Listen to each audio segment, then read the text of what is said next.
Hi welcome to మనం TV. నేను మీ మనోజ్. భారత్ యుద్ధ విమానం తేజస్ నేలకూలింది. సో నేలకూలిన తర్వాత మొదటిగా అందరిలో వచ్చేవి ఎవరన్నా హైజాక్ చేశారా, లేకపోతే దీని వెనకాల టెర్రరిస్టులు ఉన్నారా అనే అనుమానాలు జనరల్గా మన ఇండియన్స్లో రావడం సహజం. కానీ అసలు ఎల్సిఏ తేజస్ యుద్ధ విమానం ఎలా నేలకూలింది, దానికి సంబంధించిన టెక్నికల్ రీజన్స్ గురించి మాట్లాడుకుందాం. బేసిక్గా ఈ కూలిన ఎల్సిఏ తేజస్ తమిళనాడుకు చెందిన సూళ్ళూరు స్క్వాడ్రన్కు చెందిన యుద్ధ విమానం. అండ్ ఇంకోటి ఏంటంటే ఈ ఎల్సిఏ తేజస్ 2016 నుంచి సర్వీస్లో ఉంది. ఈజీగా తేజస్కి ఉన్న మెయిన్ అడ్వాంటేజ్ ఏంటంటే బేసిక్గా ఈజీగా దిశని మార్చేసుకుంటుంది. సపోజ్ ఫర్ ఎగ్జాంపుల్ ఇలా వెళ్తుంది అనుకోండి, దానికి మళ్ళీ పైకి లేగడం లేకపోతే కిందకి రావడం చాలా సింపుల్. దాంతోపాటు దానికి ఉన్న పైలట్లు కూడా అంత స్కిల్ఫుల్గా ఉంటారు. సో ఈజీగా దిశను మార్చుకుంటుంది. మిగతా యుద్ధ విమానాల కంటే ఇది ఈజీగా తను చేసుకోగలదు అనమాట. ఇంకోటి ఏంటంటే నెగిటివ్ జీని కూడా ఓవర్కమ్ చేసే ఫ్లై బై వైర్ టెక్నాలజీ దీంట్లో ఉంది.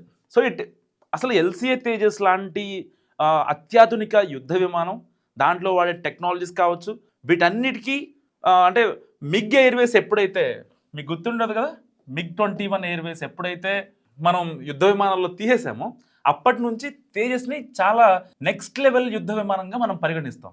దానికి ఉన్న టెక్నాలజీ కావచ్చు, దానికి ఉన్న అడ్వాంటేజెస్ కావచ్చు, అన్నీ కూడా చాలా తేలికపాటి యుద్ధ విమానం అనమాట ఈ ఎల్సిఏ తేజస్ అనేది. సో మరి ఎందుకు ఇది కూలింది అనే విషయానికి వస్తే పర్టికులర్గా negative G, the fourth one is negative G.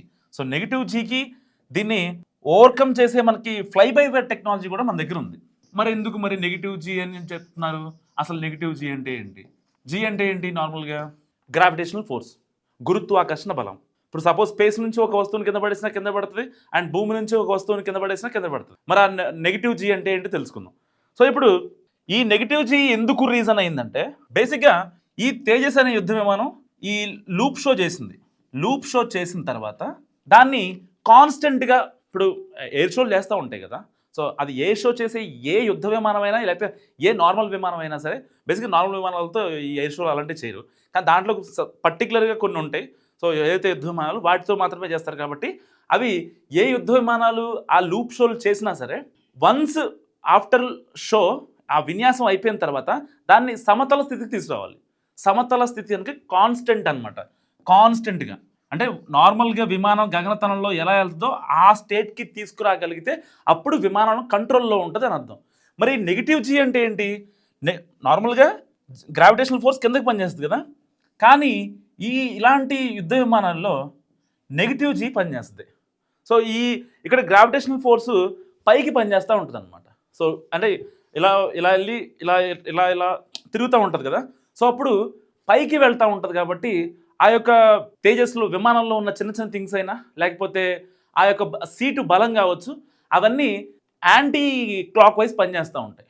So anti clock wise పనిచేసినప్పుడు అక్కడైతే పైలట్ ఉంటాడో ఆ పైలట్కి తన హెడ్ మీద పడుతుంది అనమాట ఆ ప్రెజర్ మొత్తం. దాన్ని ఓవర్కమ్ చేయడానికి కూడా వీళ్ళు కొన్ని ట్రైనింగ్స్ కావచ్చు, ఆ స్కిల్ నేర్పిస్తారు. కానీ ఎప్పుడైతే లూప్ షో అయిపోయిన తర్వాత కాన్స్టెంట్కి తీసుకొచ్చే ప్రక్రియలో నెగిటివ్ జీ ఇంపాక్ట్ అవ్వడం వల్ల జరిగిన ప్రమాదమే సో ఈ ఎల్సిఏ తేజస్ ప్రమాదం.